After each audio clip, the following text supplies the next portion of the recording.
ஒன்றும் இல்லை இல்லையா, அந்த கை கால் தான் அடி போட்டது. உறவுகளுக்கு வணக்கம். இன்றைக்கி நான் ஹெல்மெட் தலைக்கவசம் மட்டும் நான் போடாமல் இருந்திருந்தா இது வந்து ஒரு விழிப்புணர்வான பதிவாக தான் நான் போடுறேன். இன்றைக்கி நான் உறுதியாக இறந்துருப்பேன். அந்த அளவுக்கு வலுவான அடி பாருங்கள். என்னுடைய வாகனம் இங்கேருந்து பார்த்துக்கிட்டிங்கனாக்கா ரிஷிவந்தியத்துலேருந்து நம்ம வேகதூரத்துலேருந்து ரிஷிவந்தியம் போய்கிட்டு இருக்கேன். நான் என்னுடைய வாகனம் பார்த்துக்கிட்டிங்கனாக்கா இதுக்குள்ளே கிட்ட இங்கே வந்த பார்த்து தான் நான் பொறுமையாக தான் வந்தேன். இங்கே வந்த பார்த்து மரம் விழுது வந்து பார்த்துட்டேன். பிரேக் அடித்து நிறுத்தவே முடியல. இங்கே பாருங்கள், நான் விழுந்த இடம் இதுதான். இந்த கட்டை தான் பேத்துக்கிட்டு என் தலையில் அடி ஒடிஞ்சு விழுந்து அடிச்சுது. இது என் தலையில் அடித்து உடஞ்சி தனியாக போயிடுச்சு.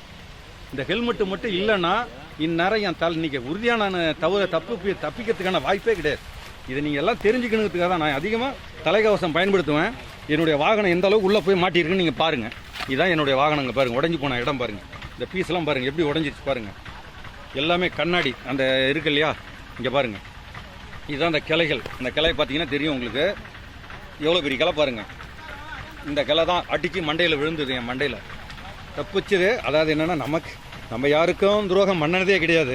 இருந்தாலும் அந்த விழிப்புணர்வு ஒன்று இருக்குது.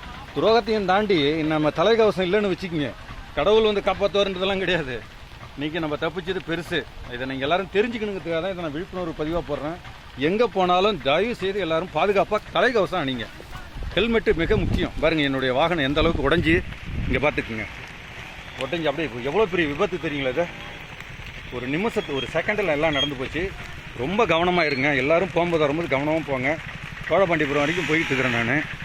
விபத்து வண்டி உள்ளே ரொம்ப மாட்டியிருக்கு. இப்போ ஜனங்கள்லாம் யாரும் போக முடியல. அந்த பக்கம் பார்த்துக்குங்க. ரொம்ப ஜாக்கிரதை, ரொம்ப கவனம். நன்றி, வணக்கம். இது ஒரு விழிப்புணர்வு தான். நான் வந்து நாம் தமிழ் கட்சியில் இருக்கேன்.